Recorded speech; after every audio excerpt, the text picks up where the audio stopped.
a Deus. Glórias a Jesus. Livro do Apocalipse, capítulo de número 1, nós paramos no versículo de número 18. Hoje leremos o versículo de número 19. Apocalipse, capítulo de número 1, versículo de número 19. Escreve, pois, as coisas que viste, e as que são, e as que hão de acontecer depois destas. Escreve, pois, as coisas que viste, as que são, e as que hão de acontecer depois destas. Assentai-vos. Glórias a Deus. Amado, como é aula, a gente vai interagir, vamos usar a dinâmica. Eu só preciso fazer um pedido para vocês, porque se tem dúvidas, podem me interpelar e perguntar. Mas qual é o pedido que eu faço, Tiago? Que seja dentro do livro do Apocalipse ou da escatologia, tá bom? Que se eu for abrir aqui para dúvida, irmão, são várias dúvidas que o pessoal tem, até fora mesmo do assunto, e eu poderia até responder, amém? A questão é que eu corro o sério perigo de bugar, ok? Então minha mente está na escatologia, está no Apocalipse. De repente você faz uma pergunta sobre soteriologia, sobre o Espírito Santo, sobre eclesiologia. Eu tenho todas essas formações, só que a minha mente pode bugar, porque eu estou centralizado num assunto. Então faça a pergunta de acordo com esse assunto, para a gente poder estar desenvolvendo melhor o estudo nessa noite. Para a gente poder dar uma concretizada no que foi falado em Apocalipse, capítulo de número 18, para a gente entrar na chave hermenêutica. Quem quer anotar isso? Apocalipse capítulo 1, verso 19, é a chave hermenêutica do livro. O que é a chave hermenêutica? É aonde você vai interpretar todo o livro de Apocalipse. É o norte. Apocalipse capítulo 1, verso 19, ele vai nortear a interpretação do livro, ok? O nome disso é chave hermenêutica. E através do estudo também de escatologia, a gente dá alguns espólios. A hermenêutica já está dentro da homilética. A homilética é a arte de pregar, ok? Então a gente vai dando alguns espólios de outras matérias. Então Apocalipse capítulo 1, verso 19 é a chave hermenêutica para interpretar o texto. Para a gente poder concretizar o capítulo de número 18, eu preciso fazer aqui algumas perguntas e a gente vai interagir para poder concretizar sobre o estado intermediário. Tiago, deixa eu fazer uma pergunta para você. Qual a possibilidade ou a possibilidade do ser humano, quantas vezes o ser humano tem a possibilidade de morrer? Quantas vezes o ser humano tem a possibilidade de morrer? Tiago, tem como você sabe me responder? Quantas vezes o ser humano, o homem, 2 vezes? Mais alguém? Quantas vezes? 1, mais alguém? 2, mais alguém? Pregador, olha para mim, pregador. Quantas vezes tem a possibilidade do ser humano morrer? Já falaram 1, já falaram 2. Muitas. Não, muitas não, tem que dar um número. Tem que dar um número. Existe um número exato, ok? Existe um número exato. Existem várias possibilidades de ser humano morrer. Por isso que eu estou perguntando quantas vezes. Quantas vezes? Mas não pode ser muitas, porque tem um número exato. Se não tivesse um número exato, poderia ser muitas. Já falaram 1 e 2. 5. Vamos lá? A possibilidade do ser humano morrer é 3 vezes. Eu ia falar 3. Vou anotar. 3 vezes, pode anotar. Pode anotar. E eu vou explicar. 3 vezes. Existe um número exato, 3 vezes. A morte física, a morte espiritual e a morte eterna. Se quiser anotar, pode anotar. Morte física, morte espiritual e morte eterna.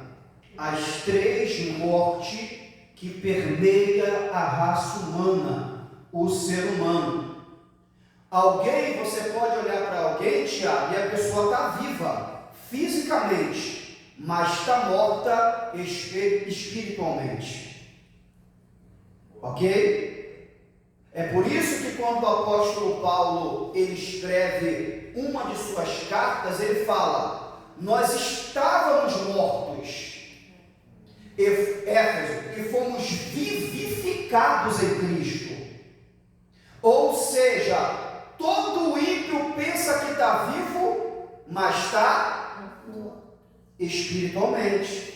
É essa morte, gente, é essa morte que Deus fala em Gênesis para Adão: se comeres, certamente morrerá. Aí aqui eu já estou dando spoiler de apologética. O que é apologética? A defesa da fé. As pessoas podem pegar isso, Deus não falou que se Adão e Eva comessem do fruto ia morrer? Como é que Adão viveu ainda 900 e poucos anos? O que é apologética? A defesa da fé. Alguém pode pegar isso e falar que Deus falou e não aconteceu. Adão e Eva morreram o quê? Espiritualmente. A morte ali foi o quê? Espiritual. Então aquilo que Deus falou de fato aconteceu. Ok? Isso já é um spoiler de apologética, a defesa da fé. Então o ser humano pode morrer fisicamente, espiritualmente e eternamente. A pergunta que eu vos faço: quando o ser humano morre eternamente? Quando ele morre eternamente. Eternamente. Após o julgamento. Após o julgamento. Alguém? Isso. No juízo final, todos os ímpios que não professaram a fé vão ser condenados eternamente. Aí a Bíblia em Apocalipse chama da segunda morte. Porque a pessoa morreu fisicamente, e quando ela morre fisicamente sem Deus, automaticamente ela estava morta espiritualmente. E é por isso que a Bíblia vai chamar do quê? Da segunda morte. Está vendo como é que a gente tinha que amarrar direitinho esse assunto? Alguma dúvida acerca disso? Pegou, filha? Anotou aí? Anotou? Agora deixa eu fazer uma pergunta. Quantas vezes o ser humano tem a possibilidade de nascer? Uma só. 2. 2? Quem sabe me explicar? Uma é no batismo e a outra no arrebatamento, né? Não. Primeiro quando a gente nasce e vem esse mundo. Oi? Primeiro quando a gente nasce e vem esse mundo. Primeira. E a segunda é quando a gente nasce na água do Espírito Santo. Isso, 2 vezes. O nascimento natural e o nascimento espiritual. Amém. Está vendo como é que é bom estudar? E qual texto a gente pode elucidar isso? Nicodemos. É necessário tu nascer de novo. Aí Nicodemos, eu vou ter que voltar para o ventre da minha mãe? Não, Nicodemos. Aquele que não nascer da água e do Espírito. Oh, glória! Então o ser humano tem a possibilidade de nascer quantas vezes? 2 vezes. Ó, a Vitória está dando glória, e eu nem entreguei o rolo ainda, hein? Dá glória agora se você entender. Se o ser humano nascer 2 vezes, ele tem a possibilidade de morrer só uma. Agora, se ele nascer só uma, ele tem a possibilidade de morrer 3. Vou repetir. Se o ser humano nascer 2 vezes, ele corre a possibilidade de morrer uma vez só.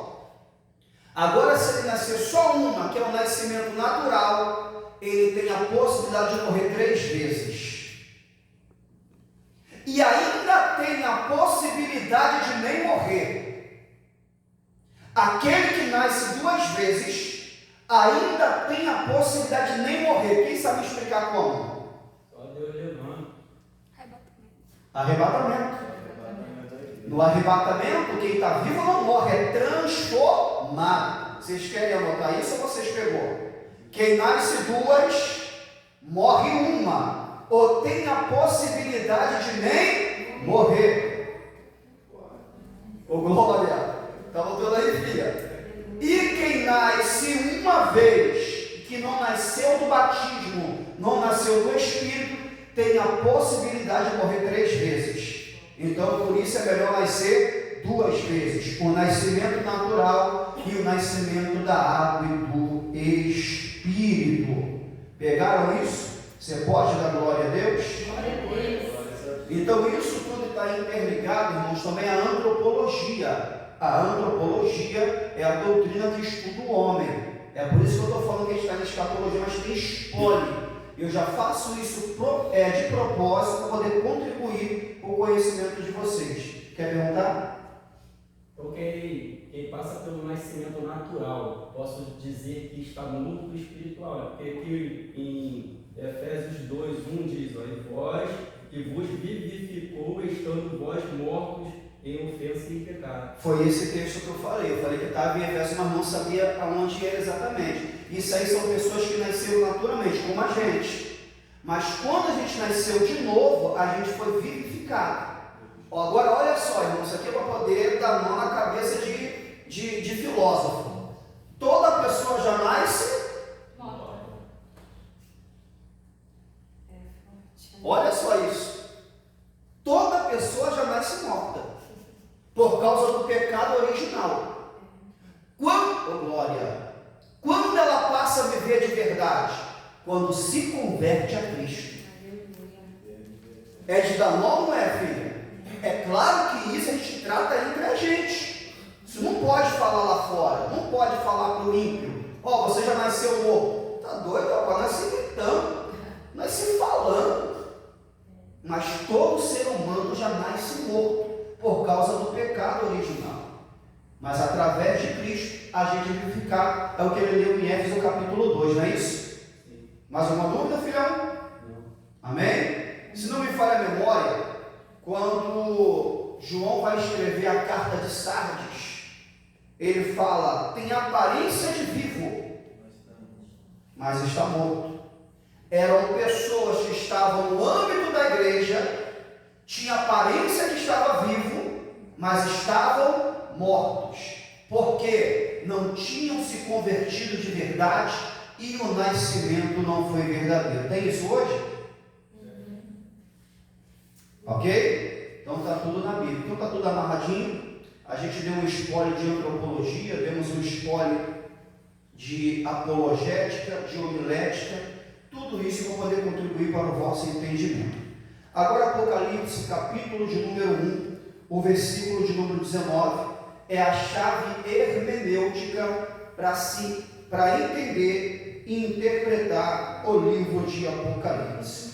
Olha o que está escrito no versículo 19: escreve, pois, as coisas que viste, as que são e as que hão de acontecer depois destas. Aqui existem 3 tempos: presente, passado e futuro. Escreve, pois, as coisas que vistes. Aonde está o passado? Aqui era o presente para João, mas é o passado para a gente. Ok? Quando João viu, para ele era o quê? Presente. A gente lendo é o quê? Passado. Ok? As coisas que são e as coisas que hão de acontecer depois destas. Vocês pegaram isso aqui?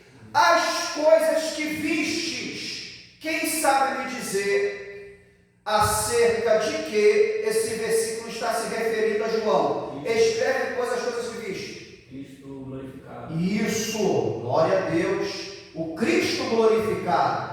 Quando João ele tem a visão, seus olhos são como chama de fogo, seu cabelo como a lã branca, as coisas que vistes. Quem sabe me dizer as coisas que são?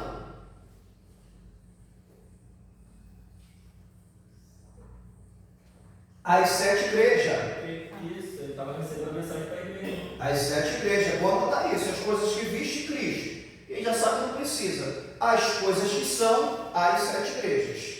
Ok? E as que hão de acontecer depois destas? Futuro. Ok? Futuro. Agora isso aqui é importante você anotar. Tá? Agora você é acadêmico. Depois eu volto a ser expositivo. Isso aqui é importante você anotar. Bota assim, literatura do livro do Apocalipse ou de Apocalipse. É uma literatura apocalíptica.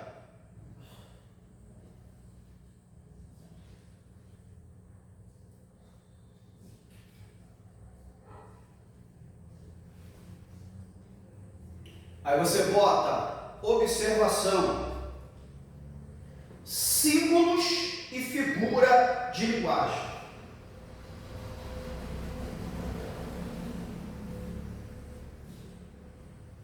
Símbolos e figura de linguagem.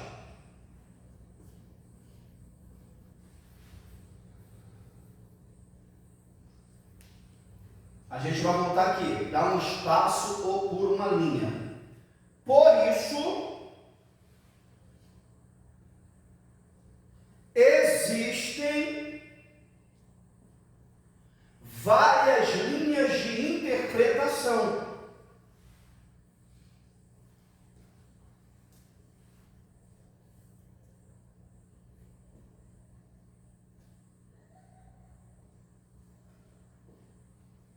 Aí isso aqui é bom se separar.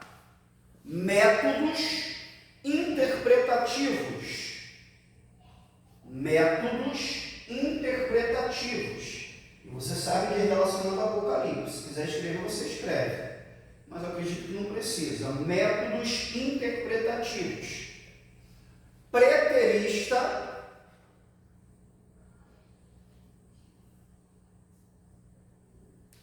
Idealista. Historicista e futurista. Métodos interpretativos do livro do Apocalipse, com métodos de interpretação: preterista, historicista, idealista e futurista. Olha como é que é importante você anotar isso. Qual é o método que eu estou apresentando para vocês no estudo? Imagina você estudar. Futurista. Por que é bom destacar isso? Porque você pode entrar no YouTube, você entrar no Google, e a pessoa ler o mesmo texto e ensinar outra coisa. Porque o método de interpretação dele não é futurista, é preterista. Vou resumir. Se você quiser anotar, anota. O que é um método preterista? Tudo no Apocalipse já aconteceu no ano 70. É passado. Então, se tudo já aconteceu, ele não vai fazer nenhuma aplicação para agora, e não existe futuro. Aí você pode ver algum professor, alguém pregando, e isso dá um nó na sua mente. É porque ele é o quê? Preterista. Aí, para me poder refutar, eu teria que entrar em história, entrar em data, e a gente não tem tempo, aí seria algo mais avançado. Ok? É por isso que esse estudo é 3 a 6 meses. Eu estou fazendo de tudo para poder contribuir com os irmãos dentro de uma simplicidade, mas você está entendendo o livro de Apocalipse, tá bom? Idealista. Tudo é símbolo, tudo é alegórico, uma batalha do bem e do mal. Só que tudo é figurativo, não tem como ser literal. Essa é a ideia idealista. E tem professor que ensina desta maneira e prega desta maneira. Ok? O outro método é historicista. O método historicista é que o Apocalipse ele vai acontecer acontecendo ao decorrer dos anos, décadas ou período. Ok? E qual é o nosso método, a qual eu estou aplicando hoje, que é o majoritário? O que é um método majoritário? A grande maioria da igreja futurista. Então vocês estão aprendendo a linha escatológica futurista.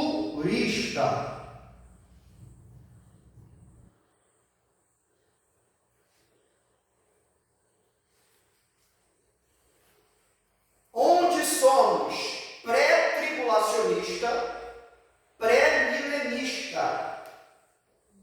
Pré-tribulacionista e pré-milenista. Por que eu estou passando isso, Vitória? Por que eu estou passando isso, Tiago? Porque além desse estudo, vocês podem estudar no particular, só que estudar na fonte certa. Porque eu trago um estudo futurista, pré-tribulacionista, pré-milenista, e de repente você pega outro estudo, opa, não está batendo, e vai dar confusão. O bom seria, assim como eu, conhecer todas as linhas, mas isso pode causar confusão na sua mente. Isso você vai adquirir ao decorrer dos anos, ok? Eu poderia falar para vocês todas as linhas: a pré, a meso, a pós, a milenista, pré-milenista, pós-milenista. Poderia falar todas as linhas. Graças a Deus, eu tenho esse conhecimento e eu sei distinguir, ok? Só que como vocês estão adquirindo esse conhecimento, vai na linha futurista, vai ali para o desviar começou a gritar. Vai ali na linha futurista, que aí vocês vão aprender certo e não vai causar dúvida em vossas mentes, ok? Deu para entender tudo direitinho? Vamos lá. Qual é a visão futurista? Qual é a visão futurista? Isso aqui é bom você anotar também, que eu falei para vocês que Apocalipse 1,19 é a chave hermenêutica para poder entender o Apocalipse. Coloca assim, no capítulo 1,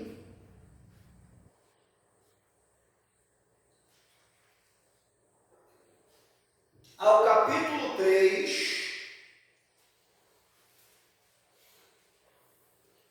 período presente de João. Do capítulo 1 ao capítulo 3 é o período presente de João, onde ele viu Cristo glorificado e escreveu as 7 igrejas que eram reais naquele tempo, ok? Do capítulo 1 ao capítulo 3 era o período presente de João. Quando entra no capítulo 4 e capítulo 5, é céu, é atemporal. Capítulo 4 e capítulo 5 é atemporal. Quem sabe me dizer o que significa um tempo atemporal?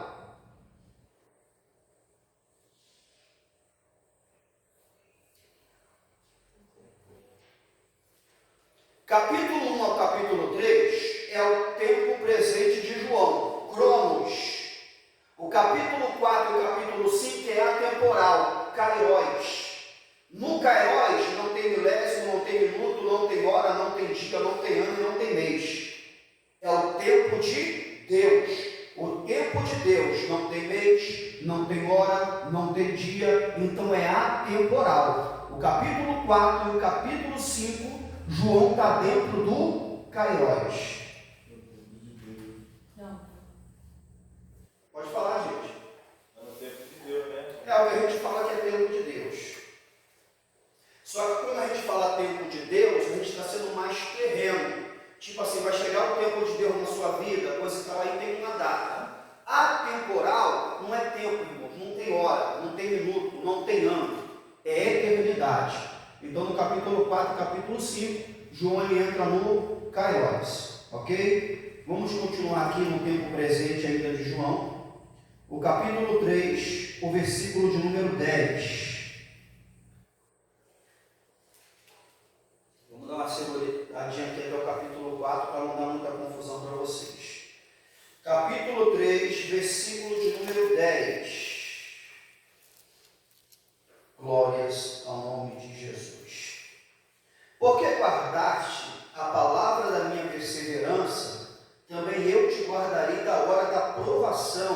que há de vir sobre o mundo inteiro, para experimentar os que habitam sobre a terra.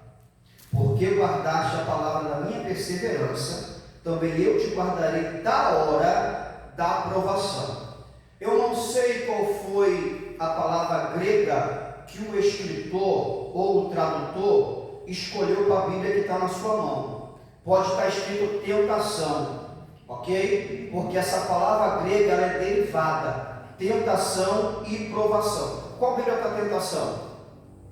Vixe, ok? 4 Bíblias tentação e 3 Bíblias provação. Só que o significado grego ali é o mesmo. Sabemos que dentro do português, tentação é uma coisa e provação é outra. Só que o Novo Testamento ele foi escrito em grego. Beleza? Quem sabe me dizer a que se refere esse versículo? Porque guardaste a palavra da minha perseverança, também eu te guardarei da hora da provação que há de vir sobre o mundo inteiro, para experimentar os que habitam sobre a terra. O que se refere isso aqui? A fidelidade da igreja. Fidelidade da igreja. Só que a fidelidade da igreja leva a igreja a quê? A não negar o nome de Cristo. A não negar o nome de Cristo. A ser provada. A ser provada. Está vendo aí? Esse texto aqui, gente, é a chave para defender o nosso método interpretativo do Apocalipse. O pré-tribulacionista e o pré-milenista. Guardar da grande provação. Olha como é que eu vou elucidar e a sua mente vai dar um insight. Porque guardaste a minha palavra na perseverança, também eu te guardarei da hora. Preposição aqui, ó, da hora. Da grande provação que há de vir sobre o mundo inteiro. O que vai acontecer no mundo inteiro?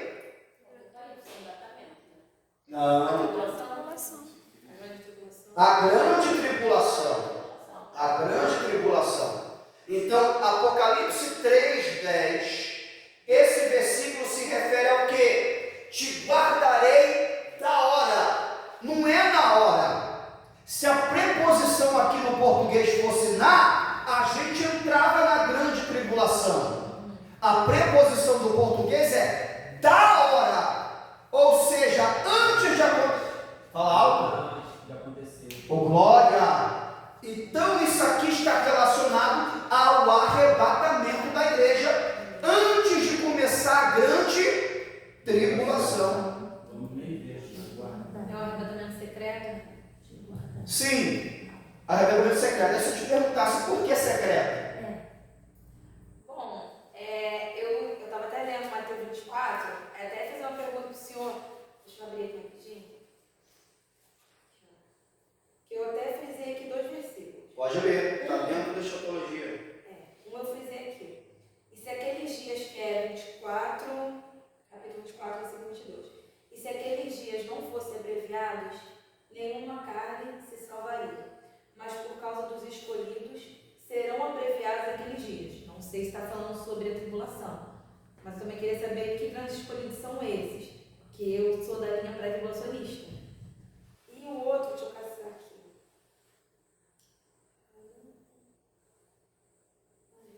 Deixa eu responder esse primeiro. Tá. Porque se não fosse os dias abreviados, nenhum escolhido e nenhuma carne se salvaria. Olha como é que você tem que estudar. Isso aí não é para a igreja. Olha só, a gente lê aqui, olha isso aqui, Tiago, a gente lê. Vê se não parece que é uma conexão, mas não é. Ó, porque guardaste a palavra da minha perseverança, também eu te guardarei da hora da aprovação que há de vir sobre o mundo inteiro, para experimentar os que habitam sobre a terra. Aí ela lê em Mateus que se aqueles dias não fossem abreviados, nenhuma carne se salva. Não parece que está conectado? Mas não é. Aqui Apocalipse 3:10 é o arrebatamento da igreja. O que ela lê os dias abreviados é o povo dentro da grande tribulação. tribulação, e a igreja não vai estar dentro da grande tribulação, a igreja vai estar o quê? Aí, pastor, ou professor, ou irmão William, o que significa dia abreviado? A grande tribulação, ela tem um período de quantos anos? 3 anos e meio? A grande tribulação tem um período de quantos anos? No total? 7? 7 anos. 7 anos. Só que o primeiro período é a falsa paz. Apocalipse capítulo 6, quando o cavaleiro no cavalo branco sai, Cristo abre o selo, o anticristo sai com uma falsa paz. Olha isso aqui. Então os 3 primeiros anos e meio é grande tribulação, só que vai haver uma falsa paz. Nos 3 anos e meio finais, a provação intensifica, porque ele rompe o contrato. Aí o que é que ela leu? Se aqueles dias não fossem abreviados, oh glória, nenhuma carne se salvaria. Ou seja, se fosse 7 anos ali de grande tribulação ferrenha, ninguém ia se salvar. Nesse período de 3 anos e meio iniciais, é onde tem pessoas que vão se converter, pessoas que não vão aceitar a marca. Quando intensificar os 3 anos e meio, é aí onde Deus abreviou. Ou seja, Deus ama tanta raça humana. Meu Deus, aleluia. Deus quer tanto que o homem se salve que ele abreviou aqueles dias. Então, Mateus, aonde ela leu, é em relação a isso. Quem entendeu, irmãos?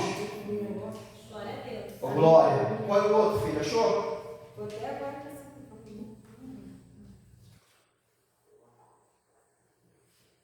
Está vendo como é que são detalhes? É porque Jesus vai dizer assim, eu estou tentando chegar no Então, mas fala. é que um vai ficar, no caso vai falar assim, os trabalhadores do campo, um fica e o outro, só que talvez eu pense que seja esse arrebatamento secreto, não sei, que um Sim. fica, o outro vai. Acerca da pergunta que eu fiz, né? Um fica, o outro vai. O que acontece? O arrebatamento, é por isso que eu falei que existem correntes teológicas. Existe dentro do que eu estou ensinando para vocês os revisados, que vai ter mudança. Não tem como o arrebatamento ser secreto. O que significa secreto? É simples de você entender isso aqui e explicar. Secreto por quê? Transformação de corpo, só quem vai ver é quem? É a igreja. A trombeta tocar, só quem vai ouvir quem? É a igreja. Cristo glorificado nas nuvens, só quem vai ver quem? A igreja. Hebreus capítulo de número 9, versículo 23. Depois eu coloco aí o correto. Não sei se é isso. Vai dizer assim, que ele voltará para aqueles que o aguardam. Quem aguarda o noivo? A igreja. Então é a igreja que vai ouvir, é a igreja que vai ver, é a igreja que vai sentir e é a igreja que vai ser arrebatada. É secreto nessa questão, na questão espiritual. Agora não pode ser secreto na totalidade. Fala assim, pastor, por quê? Eu creio no que eu vou falar aqui. Ainda que eu fique meio dúvida, mas eu creio. Milhões e milhões e milhões de pessoas vão sumir. Então não tem como ser secreto numa totalidade. É secreto acerca dos acontecimentos, acerca do evento. Transformação de corpo, ver Cristo. Aí só a igreja vai ver, só a igreja vai participar. Mas quando sumir milhões e milhões de pessoas, irmãos, não tem como ser secreto. Deu para entender? Ok? Deu para entender bem direitinho? Aí o que acontece? Olha isso aqui. Porque tem linha que defende que não vai ter arrependimento na grande tribulação. Tem escola que ensina que na grande tribulação não vai ter salvação. Tem escola que ensina que a última oportunidade é a vinda de Jesus.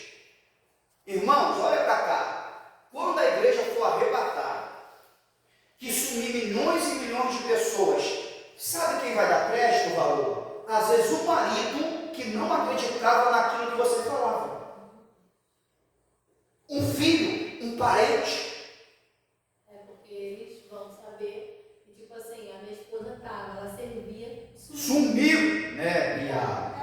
Aí eu aprendi, Vitória, um vai ser levado. O outro vai ficar.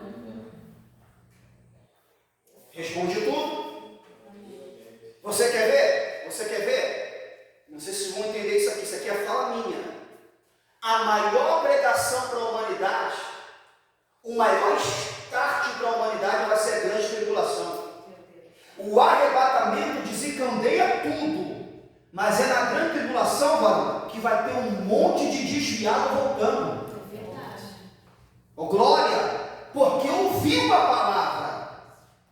Ainda que se desviou. Rapaz, o pastor William assumiu isso é arrebatamento. Qual é o teu nome, filha?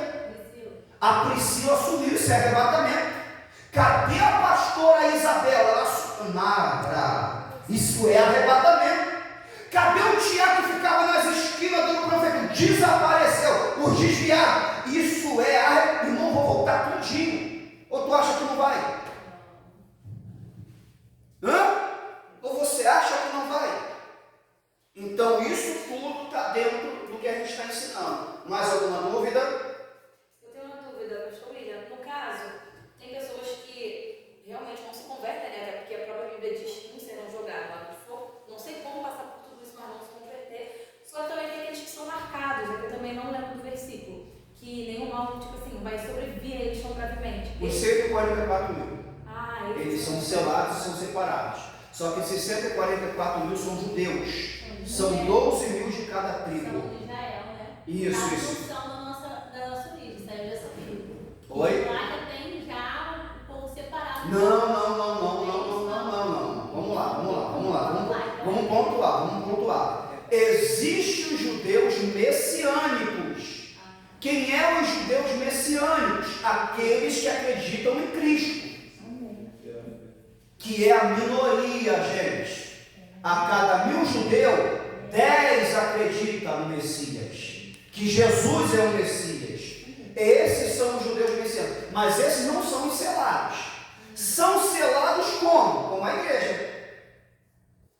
Ok? Judeu hoje se converte, ele passa a ser o quê? Igreja. E a igreja é selada pelo Espírito de Deus. Esse selo a gente também tem.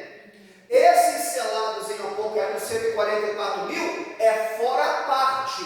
Vai ser 144 mil judeus que vão ser separados para pegar a palavra de Deus, para anunciar a palavra na grande tribulação, não vão aceitar o governo do anticristo e eles são selados.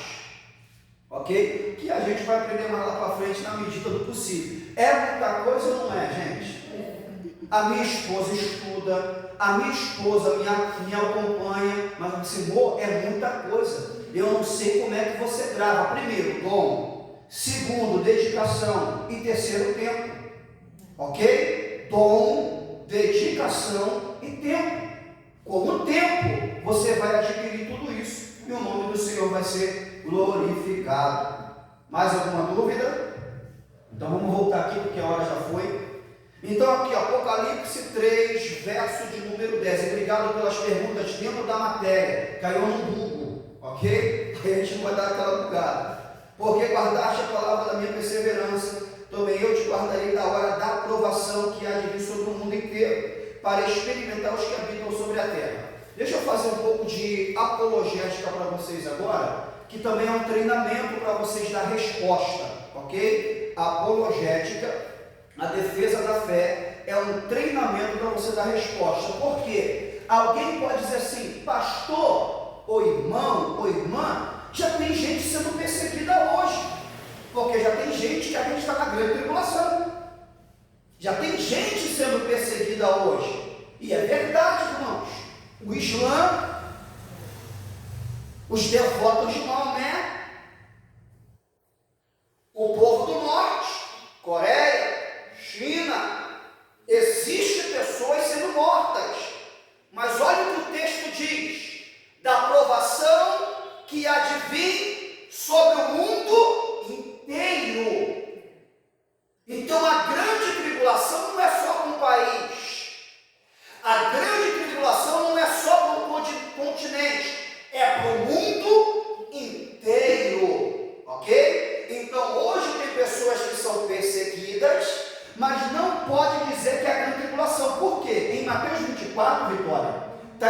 assim: dia como esse nunca houve e nunca haverá.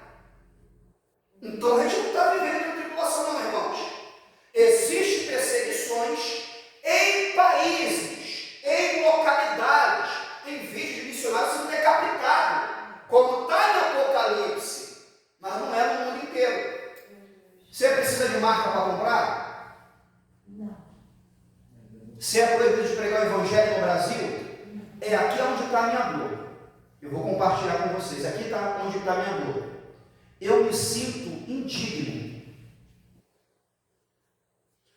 Você acha que eu me sinto o melhor crente? Sinto não, irmão. No meu íntimo, eu tenho vergonha do cristão que eu sou. E respeito a minha esposa, sou homem de Deus, pago minhas dívidas. Quando eu falo isso, é no âmbito da liberdade que a gente tem no nosso país. A liberdade que a gente tem em nosso país. Eu dou aula, eu prego, eu visito, eu vou para monte, eu trabalho, mas isso é um pingo no mar acerca daquilo que eu deveria fazer. Não vou dizer poderia, acerca daquilo que eu deveria fazer e não faço. E eu creio que você também não. Examine se um homem é assim. Então, dentro do país que a gente mora, a liberdade que a gente tem, aí já cai muita coisa por terra. Nossa, eu estou trabalhando muito, estou fazendo. Tá não, irmão. Eu também não estou não. Pastoreio, prego, sou itinerante, ensino e ainda sou um servo inútil, perto daquilo que eu deveria fazer. Então isso é uma dor que eu tenho, é uma consciência que eu tenho acerca da liberdade que temos. E muitas das vezes achamos que estamos fazendo muito e a gente está fazendo pouco. Quem entendeu, dá glória a Deus. Glória a Deus. Então isso aqui é o arrebatamento. A grande tribulação é algo, um evento que vai atingir o mundo inteiro. As coisas que acontecem hoje são isoladas em alguns países, em alguns lugares. A grande tribulação vai atingir o mundo inteiro. Eu não sei quem está comigo. Eu vou ser arrebatado antes. Eu vou ser transformado antes. Eu não sei se você vai dar glória. Pastor Isabel, se ninguém dá, você dá para quando eu ficar sem graça. Eu não estou me preparando para a grande tribulação. Eu estou me preparando para o banquete. Eu não estou me preparando para o anticristo. Eu estou me preparando para o noivo. Glória! Eu não estou me preparando para poder sofrer na mão da tríade satânica. Eu estou me preparando para conhecer a Trindade do jeito que ela é. Eita! Eu tinha que soltar isso nesse ensino, irmão. Aleluia! A gente é professor, mas é pentecostal. Glória! Então a igreja vai ser arrebatada. Agora, para a gente poder elucidar um pouco mais acerca desse assunto, e são outras dúvidas que surgem, você tem que saber distinguir arrebatamento da segunda vinda. A segunda vinda de Cristo é o segundo evento de um evento só. Como assim, pastor? Quem crê que Jesus voltará? Mas existem duas fases. A primeira fase é o arrebatamento. A segunda fase é a sua vinda. Como é que a gente vai diferenciar tal assunto? Se você quiser anotar, é bom anotar.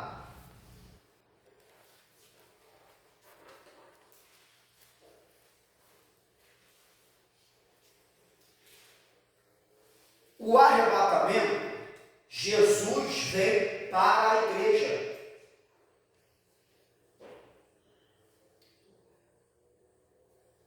Na sua vinda, Jesus vem como a igreja.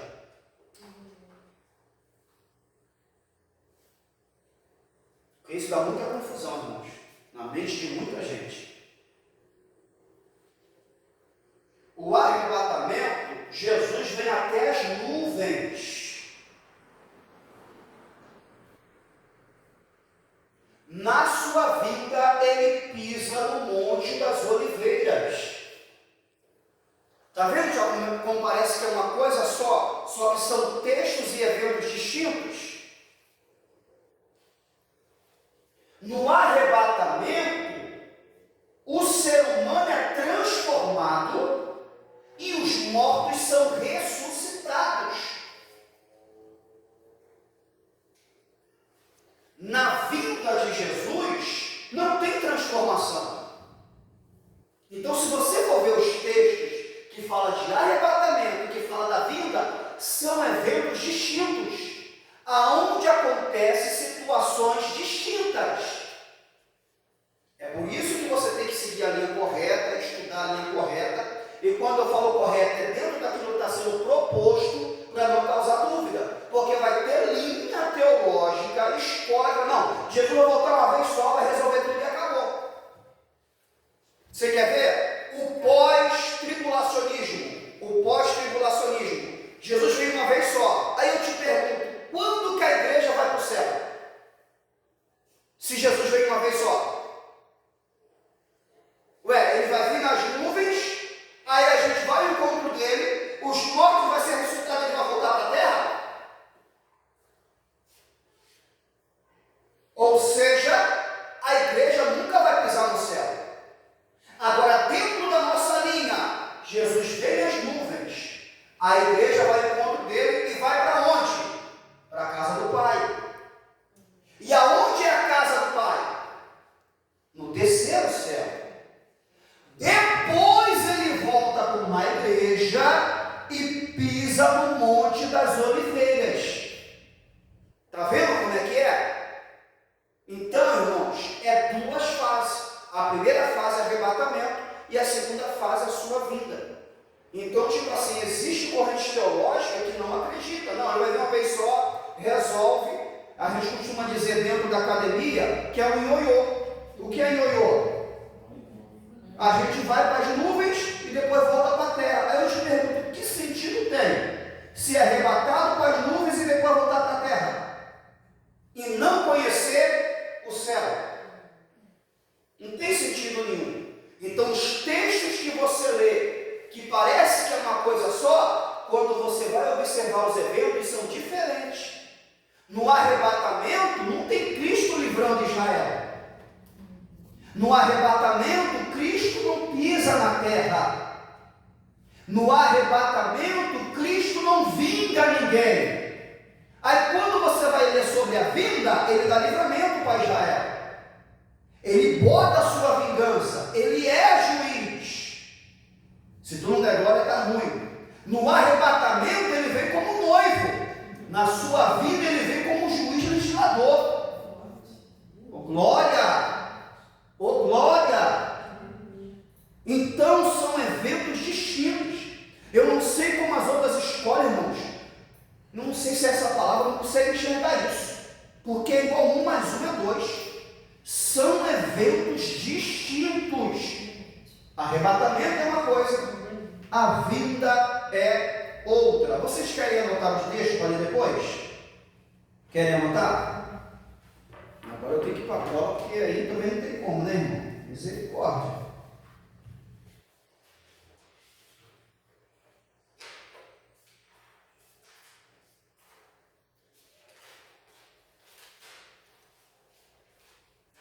Ó, os textos, aí depois vocês lêem, que aí até é bom que vocês vão saber distinguir, que fala acerca do arrebatamento. Texto que fala acerca do arrebatamento.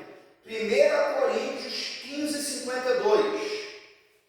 1 Coríntios 15, 52.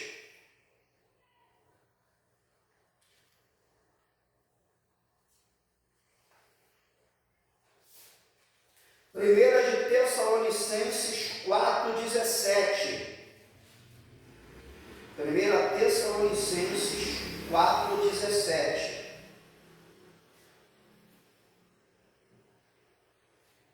1 textos vão falar acerca de arrebatamento. Quando vocês lerem, vocês vão ver que são distintos. Agora, textos que falam da vinda visível. Mateus 24, 30. Mateus 24, 30. Agora vamos ver quem estava aqui na aula passada, pastor Isabel. Aonde em Apocalipse tem um prólogo que fala acerca da vinda de Jesus?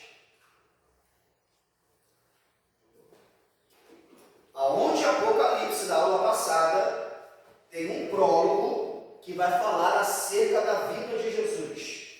1,7. Eis que vem com as nuvens e todo olho verá. Não é arrebatamento, porque o arrebatamento é secreto dentro das questões que eu falei com vocês.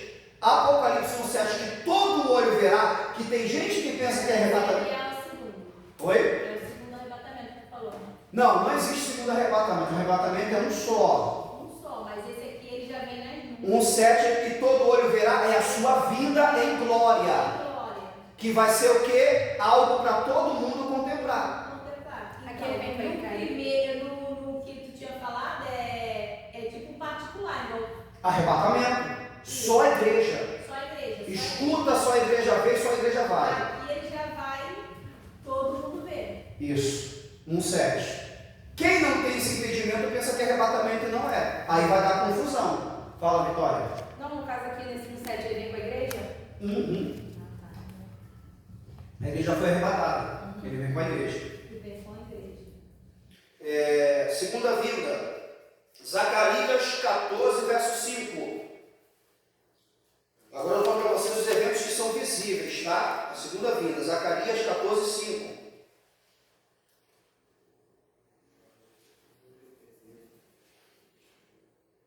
Apocalipse 19, 14.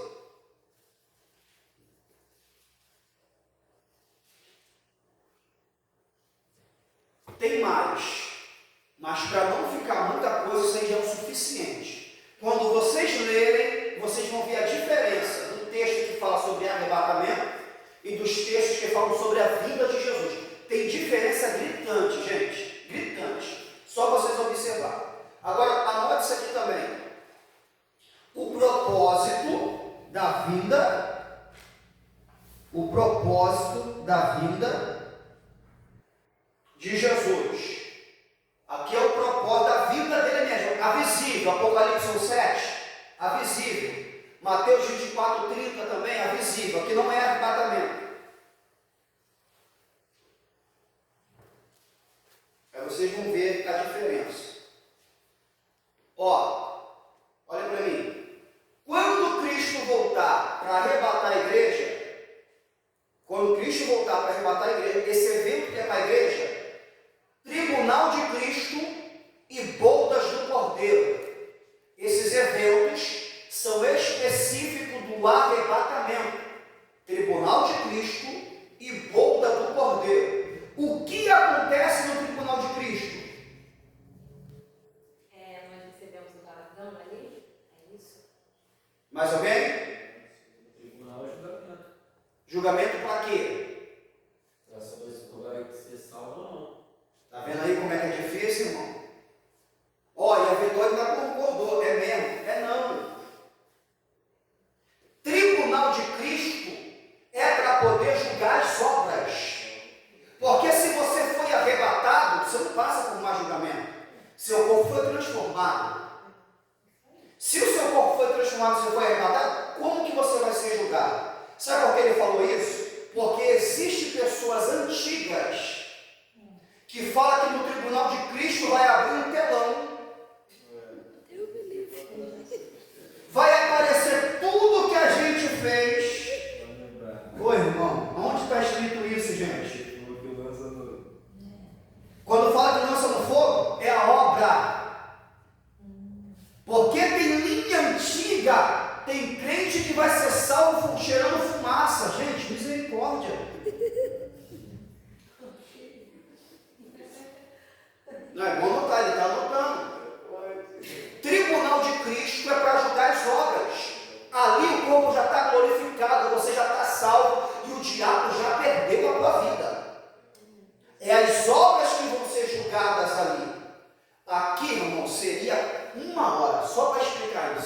E é um assunto tremendo, só que eu não tenho esse tempo. E se eu voltar na aula passada só para falar de tribunal de Cristo, vai ser mais uma quarta-feira e eu preciso até o capítulo 22. Mas aqui é tremendo. 8h23. Eu vou fechar isso aqui. O tribunal é para quem já morreu. O tribunal de Cristo, filho, é dos arrebatados, igreja. Existem 3 julgamentos. Anota aí. É muita coisa, gente. Pastor, o senhor falou 2 coisas, tribunal e o que o senhor falou aí? Boda do Cordeiro, após o arrebatamento. É muita coisa. Anote isso aí. Existem 3 julgamentos. 3 julgamentos. O primeiro julgamento é o tribunal de Cristo.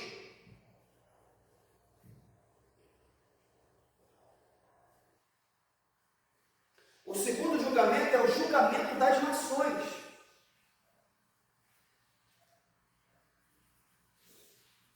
E o terceiro julgamento é o juízo final. São eventos distintos.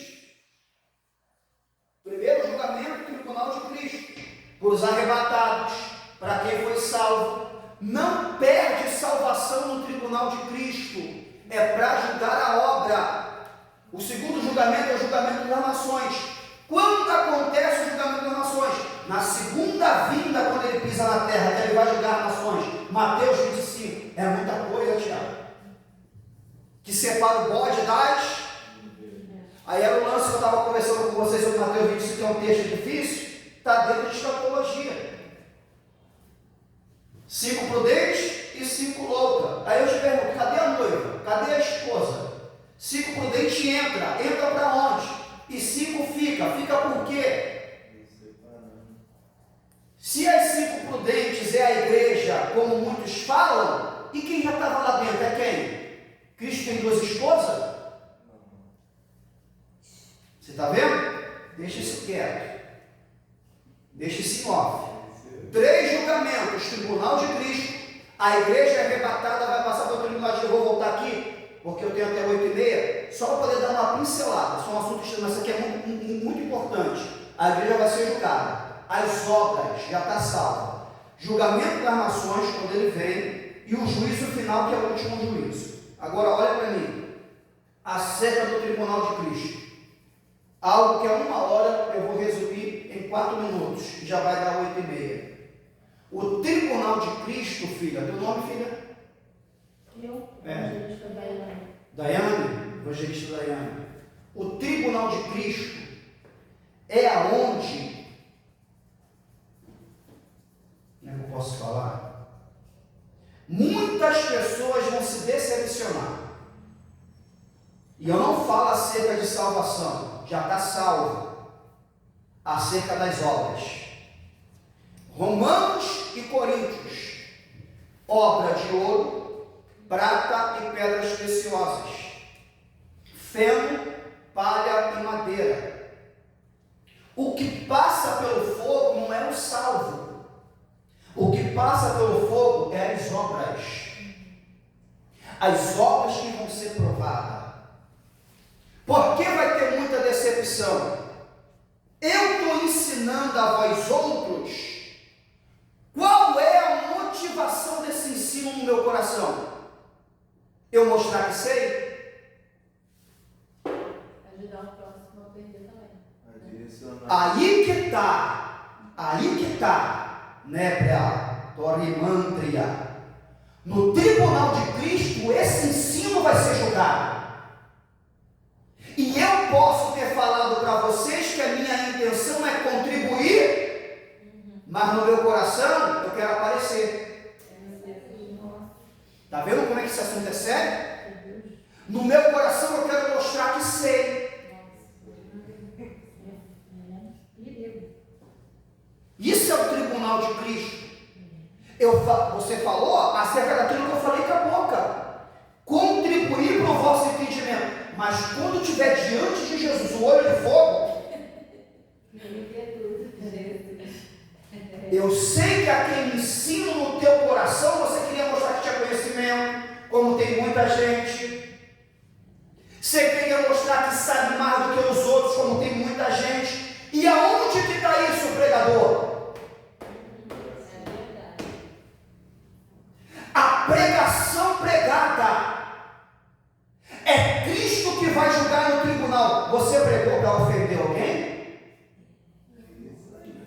pregou para jogar indireta para alguém?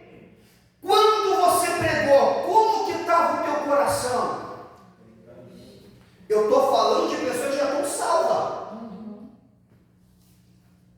que já foram salvas.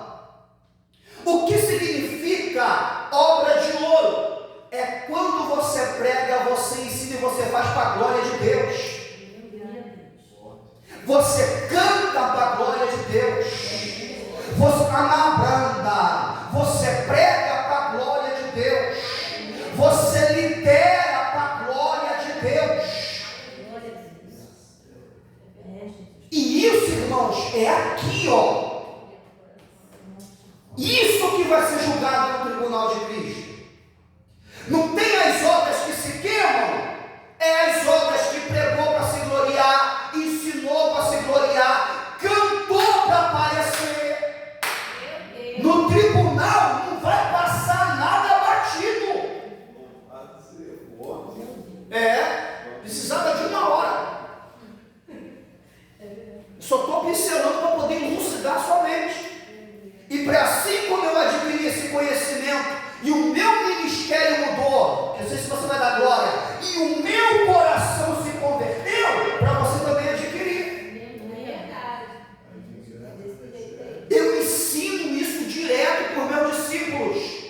A tua boca pode me enganar, mas o teu coração está diante de Deus. Eita, bota no Face e fala que foi Deus que te deu. A tua boca pode enganar, mas o coração está diante de Deus. Isso é o tribunal de Cristo. Aí é por isso que eu tenho medo de alguns jovens que eu vejo hoje. Eu já fui jovem, eu já tive o coração deles. Eu não prego, eu não bato para poder fazer eles desistir. É para eles entender o que eu entendi, porque eu cantava para aparecer, eu queria oportunidade para aparecer, eu queria pregar para aparecer. Eu já tive esse coração.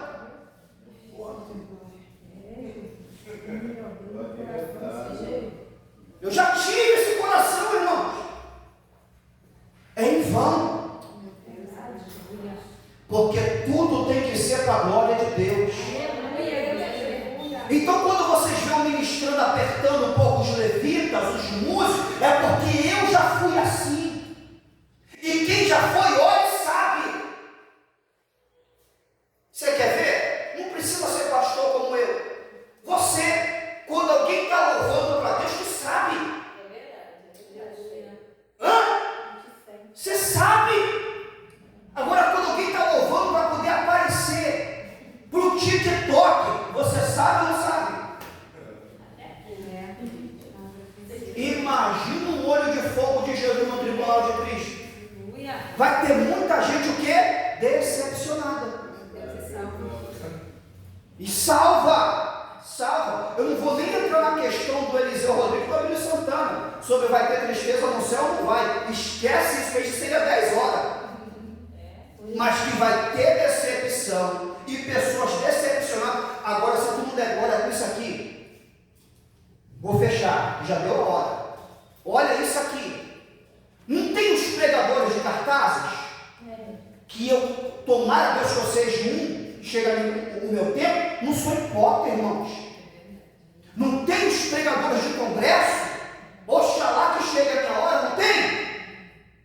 Vai chegar lá no tribunal de Cristo. Isso aqui não é generalizando, tá? Para você entender. O seu galardão é esse aqui. Peraí. Pregava nos congressos, não estou generalizando, tá, gente? Pregava nos congressos, nome em tudo quanto é lugar, e o meu galardão é esse? É. Aí vai vir uma irmãzinha. Ou um irmãozinho que nunca teve cartaz. Glória a Deus. Nunca pregou nos congressos, mas ia no hospital, nas prisões, visitava lá. Deus guarda o meu pastor, Deus guarda aquela irmã, Deus ajuda. Ninguém sabe o nome. Aí vai vir Cristo, o teu galardão é esse aqui. Glória.